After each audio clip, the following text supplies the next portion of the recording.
Ma vie en VF, une production de Tunisia Podcast, présentée par Raouia Khadr.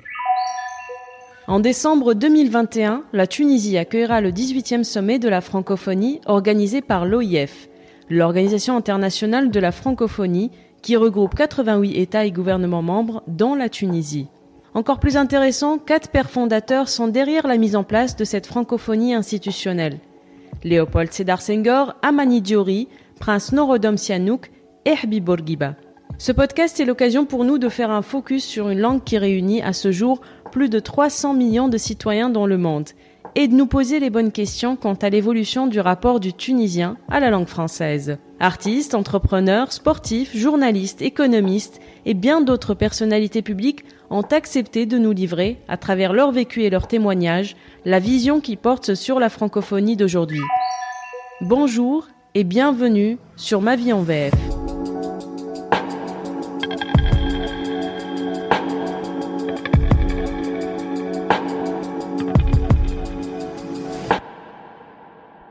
Ma vie en VF est un podcast soutenu par l'Institut français de Tunisie.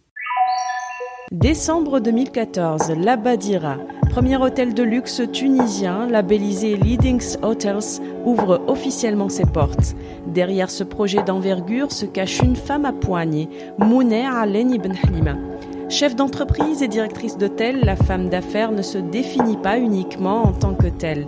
Son deuxième créneau est tout ce qui touche à la vie associative et au militantisme social. Elle est d'ailleurs membre du bureau exécutif de la Fédération tunisienne de l'hôtellerie et s'active dans plusieurs réseaux, dont la Tuge Entrepreneur. Pour décrire cette femme à la success story incroyable, il serait intéressant de croiser ces termes.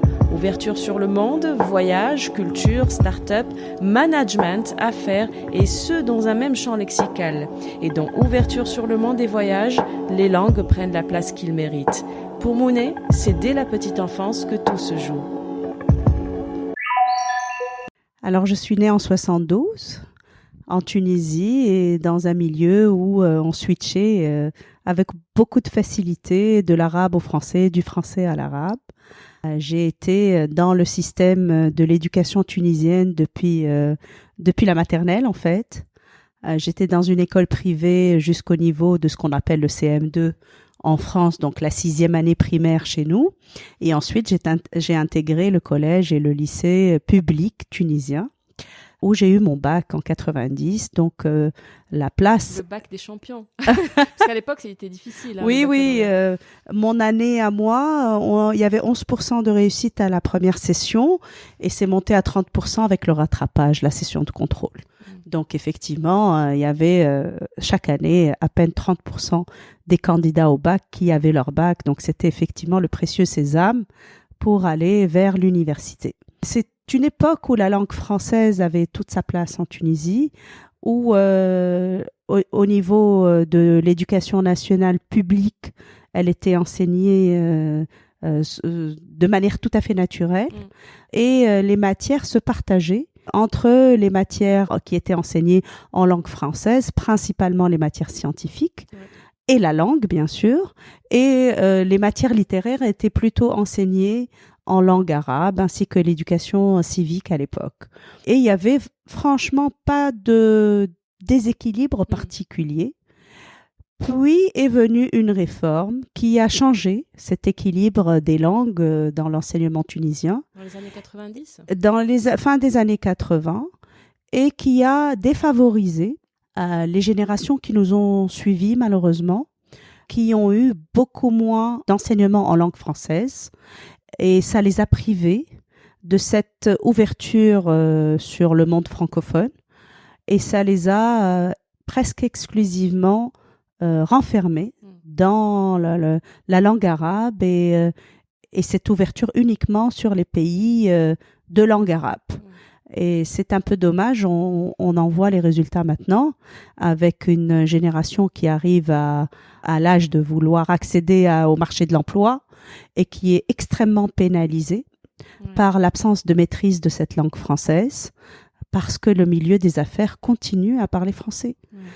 Tout le milieu des affaires, toutes les entreprises, à part l'administration publique et même au sein de l'administration publique, il y a beaucoup de choses qui continuent à se faire en langue française. Mais sinon, tout le reste, dès qu'on est dans les milieux des affaires, c'est la langue française qui prédomine nettement. Et donc, cette génération a été sacrifiée, pénalisée par des mauvais choix de stratégie de l'État à l'époque qui ont décidé l'arabisation à outrance en défaveur de cette deuxième langue étrangère et même en défaveur d'une troisième langue étrangère qu'est l'anglais. Aujourd'hui, on voit nos jeunes apprendre presque spontanément tout seul la langue anglaise parce que c'est la clé pour aller sur les sites, pour découvrir le monde, pour la technologie, pour mille et une, pour les recherches. Le monde est prédominé aujourd'hui par l'anglais et les Tunisiens se retrouvent démunis et sont presque obligés d'apprendre par eux-mêmes la langue anglaise. Et la langue française a été plus ou moins délaissée de par déjà la complexité de la langue française. Parce que par la suite, pour avoir suivi l'apprentissage du français de mes enfants, qui ont la vingtaine aujourd'hui, mais j'avais suivi vraiment leur apprentissage dans les petites classes et je devais leur expliquer pourquoi le « et » s'écrit de mille et une façons, le « ou » s'écrit, voilà, exactement. Et je réalisais ce qui était très naturel quand moi j'avais 5 ans pour l'apprendre. C'était très compliqué de l'expliquer à mes enfants de 5 ans et combien cette langue française, finalement, il n'y a pas de règle, tout est cas particulier. Oui, et que ça commence jeune et que c'est académique et que c'est un apprentissage. Justement, l'anglais peut s'apprendre peut-être sur le tas en regardant des séries, mais le français, c'est un peu plus compliqué. Tout à fait. Mais bon, je pense que ma génération reste extrêmement attachée à cette langue. Moi, j'ai grandi avec les séries de la Bibliothèque Rose, puis de la Bibliothèque Verte. Lecture. Alors, première lecture, qu'est-ce que tu lisais? Les premières lectures, c'était à quel âge et c'était quoi? C'était, je pense, dès l'apprentissage, dès l'entrée à l'école primaire, dès les premières années. J'avais 5-6 ans. Le livre nous accompagnait. Il n'y avait ni Internet, ni ordinateur à l'époque, donc il n'y avait pas d'autre choix. C'est soit on jouait à la corde ou à la marelle, soit on lisait. Et la lecture avait une très grande place dans nos vies. Et je sais pas, là, à chaud, je dirais que mes premières lectures, c'était les contes de la comtesse de Ségur, je pense. C'était vraiment ça, les malheurs de Sophie. Ça, c'est des lectures de filles, de petites filles, parce que quand on pose la question aux garçons, comtesse de Ségur et les malheurs de Sophie, j'ai l'impression que ça concerne plus les filles. On se retrouve. C'est possible. En tout cas, c'était mon souvenir de mes lectures, de mes toutes premières lectures. Dites la comtesse de Ségur et d'emblée jaillissent des titres et des souvenirs. Le général Dourakine, les petites filles modèles, les mémoires d'un âne. Cette romancière russe, née Sophie Rostopchine à Saint-Pétersbourg, épouse en 1819 le comte de Ségur et commence d'écrire en français. Malgré quelques éclipses, elle ne cessera plus d'être lue pendant un demi-siècle. La collection de Poche Librio réédite Les Malheurs de Sophie, bonne occasion de la redécouvrir. Puis ça a évolué, puis j'ai eu ma période quand j'avais 13-14 ans, des petits romans à l'eau de rose. Ça n'a pas duré longtemps par contre. Les Harlequins, les Barbara Cartland, voilà. C'est cette petite série-là sympathique. Et très très vite, j'ai beaucoup aimé par la suite les romans policiers et j'ai continué jusqu'à maintenant à lire ça. Qu'est-ce qui a consolidé ta capacité, ta maîtrise de la langue française? C'était plutôt la lecture, c'était le niveau des profs qui t'ont accompagné, le milieu familial, enfin l'environnement? Je pense que c'est un tout. On avait des profs passionnés de toutes les matières, d'ailleurs pas que le français, mais entre autres le français. Je pense que l'amour des livres, c'est l'école qui nous l'a donné. L'importance de s'échanger nos livres quand on avait 7-8 ans, quand on avait fini de lire le livre, de l'échanger avec ma copine de classe ou ma voisine de table. La passion que les instituteurs de français déjà à l'école primaire nous donnaient et ensuite au lycée. Et ensuite, j'ai adoré toute cette période où j'avais 15-16 ans, donc ça devait être l'équivalent de la 5e, 6e année secondaire, c'est-à-dire la seconde ou la première dans le système français, où on apprenait les courants. Donc, la Renaissance française au XVIe, les classiques dans le XVIIe, les philosophes du XVIIIe, les romantiques du XIXe et tous ces auteurs. Et ça faisait rêver, je pense. Moi, j'ai un profil de grande curieuse et enfin, j'adore apprendre à tout âge et savoir ce qui s'est passé et savoir des choses. Et donc, je pense que j'ai un souvenir comme ça, quand j'avais 15-16 ans, j'étais en seconde. On a eu une prof extraordinaire qui, pour la première fois de l'histoire de mon lycée public tunisienne, a décidé, avec les élèves de ma classe, de monter une pièce de théâtre. Oui. Et de faire une représentation à la fin de l'année scolaire au mois de juin. Et donc, la classe, avec les moyens du bord, avec nos parents, était en train de coudre les costumes d'époque c'était les femmes savantes de Molière. On apprenait les textes, on révisait les vendredis après-midi parce que les lycées étaient fermés les vendredis après-midi à l'époque. Donc, on prenait une salle pour répéter. Donc, le costume, le maquillage, les coiffures de l'époque, les textes. On avait monté toute une scène. Elle avait réussi à avoir l'autorisation de la directrice pour faire cette représentation au sein du lycée au mois de juin à la fin des cours, quand il y avait plus de cours.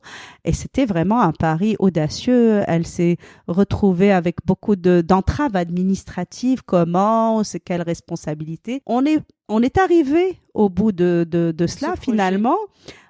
Et voilà, j'ai encore l'enregistrement sur une cassette VHS de l'époque qu'il faudrait que je numérise d'ailleurs avec toutes ces copines de cette classe. Ah, c'était merveilleux. Et cette prof, Madame Khrouf, je pense qu'elle a marqué le lycée. Donc, mon lycée s'appelle les Pères Blancs, même si c'est un lycée public tunisien, ça s'appelle les Pères Blancs. Il est même musulman. Il est même musulman. Et donc, et jusqu'à aujourd'hui, tout le monde l'appelle les Pères Blancs. C'est pour dire combien on a cette culture française ancrée au même titre que la culture arabo-musulmane et combien on tient à cette double culture qu'on a et combien c'est une richesse pour nous. Et donc, Madame Khrouf, contre toute la paperasse et les blocages et le conservatisme, a réussi à mener à bien avec notre classe et ça ne s'est plus jamais refait. Donc, notre classe était la seule de l'histoire de ce lycée à avoir monté une pièce de théâtre et avoir réussi à faire une représentation à la fin de l'année scolaire. Et c'était merveilleux. Et ça fait partie de cet amour que nos profs nous ont transmis pour la langue française. Tout à fait, ça passe aussi par des événements comme ça. Et juste pour dire qu'on a vécu à peu près la même chose au lycée Mazassis, et on préparait une pièce, c'était Roméo et Juliette. Mais finalement, justement, à cause de ces entraves administratives, nous, on n'a pas pu mener le projet jusqu'au bout. Donc, mais ça m'a marqué. Donc, je retiens la lecture, parce que finalement, on a pris quelques extraits, mais j'ai fini par lire tout le Shakespeare, quoi, tout l'ouvrage. Monet, effectivement, ça marque ses profs, ses instituteurs, cette ambiance-là, échanger les livres, etc. Puis vient le jour où on part en France. Voilà, donc j'ai eu mon bac en juin 90 et je me suis retrouvée à partir de septembre 90, lycéenne, étudiante, au lycée Louis-le-Grand à Paris, en plein quartier latin, en plein cœur. Pourquoi la France déjà ? Ah, parce que je pense que c'était extrêmement naturel pour nous. À défaut c'était soit rester faire ses études en Tunisie, soit partir en France.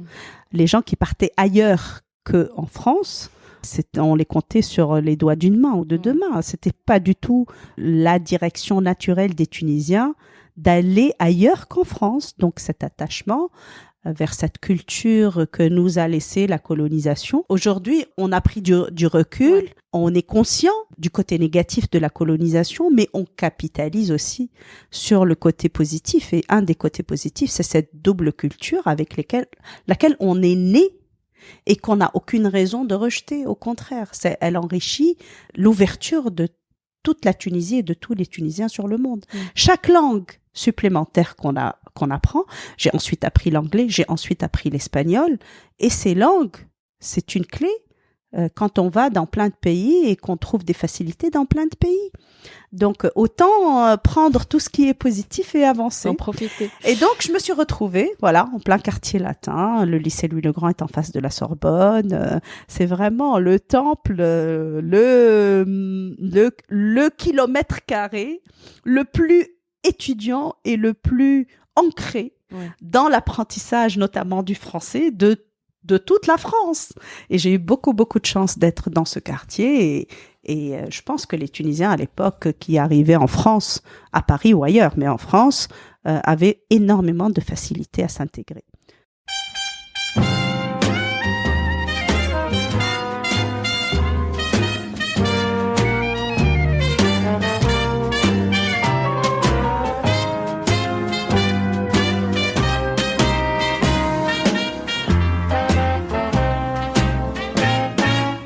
Quartier latin, chez toi rien n'a changé. Quartier latin, toujours aussi léger. Quartier latin, pays de mes folles amours. Quartier latin, où j'ai connu mes meilleurs jours. J'ai retrouvé ma chambre sous les toits dont je rêvais. J'étais heureux là-bas, car je vivais un amoureux, sans souci du lendemain. Quartier latin, quartier latin. De toute façon, le Tunisien a un caractère qui s'intègre un peu partout. On s'adapte, mais évidemment, maîtriser la langue française aide énormément. On n'a pas du tout de blocage.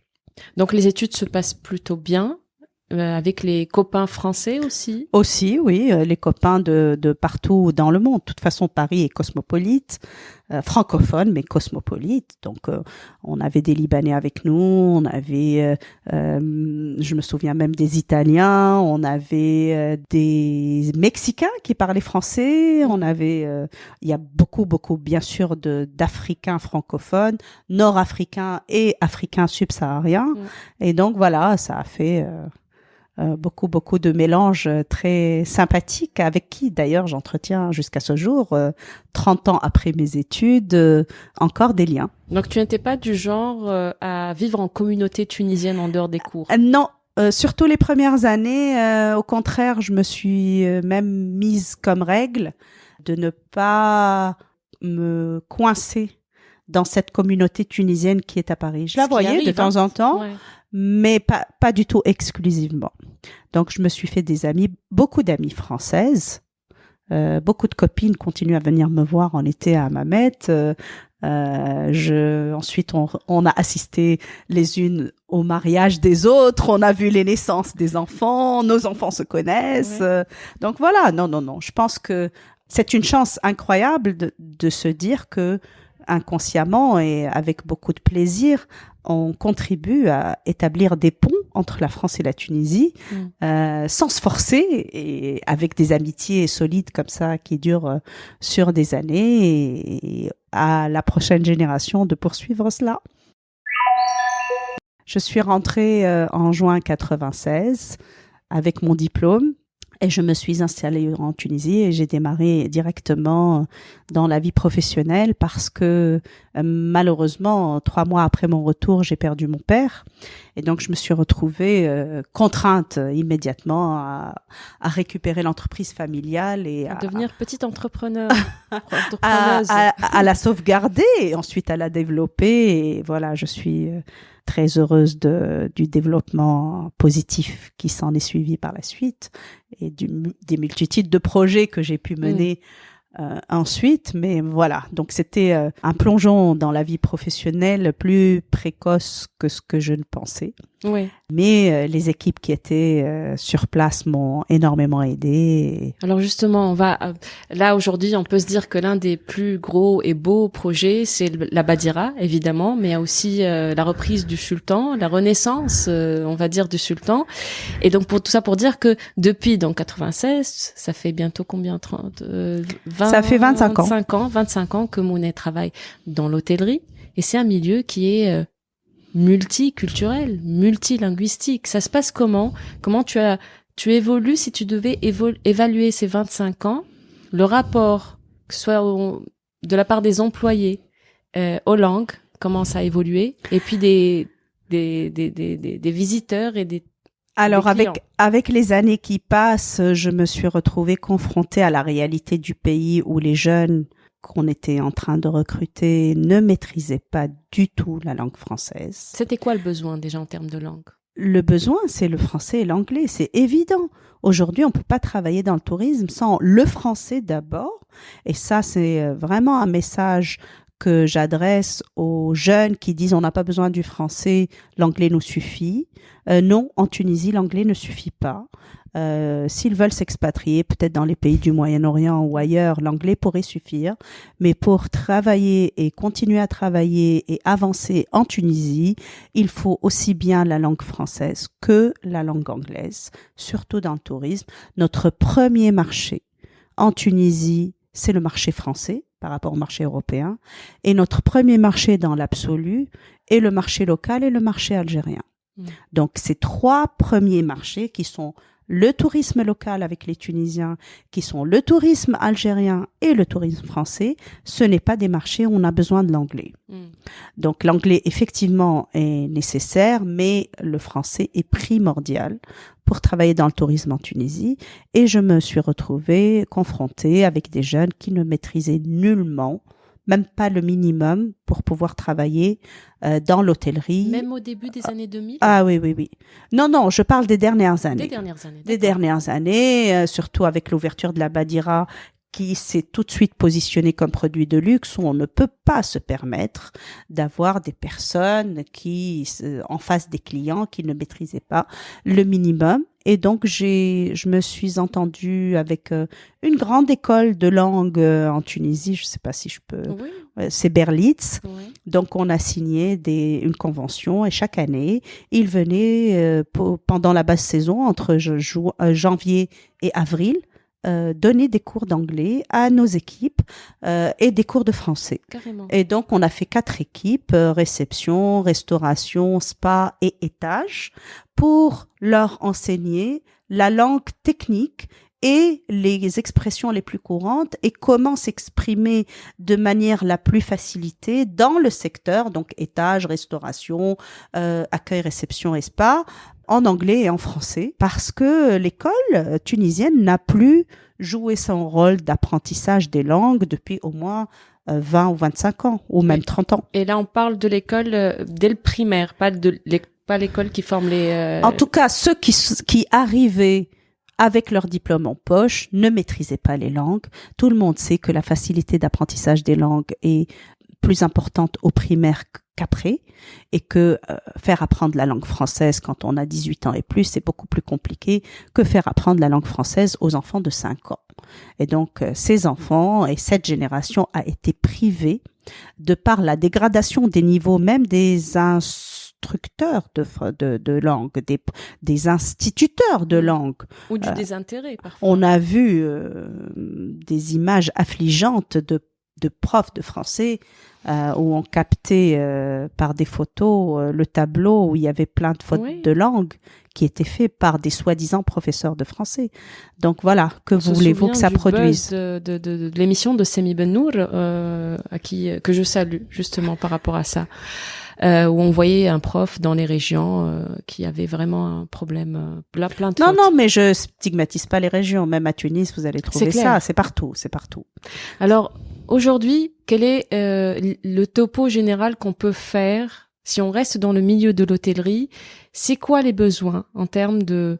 Il faut revoir l'apprentissage de ces métiers-là et que la langue y soit un peu plus...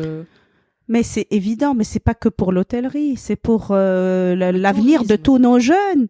Mais c'est évident qu'il faut remettre les langues au cœur de l'apprentissage de l'école primaire tunisienne.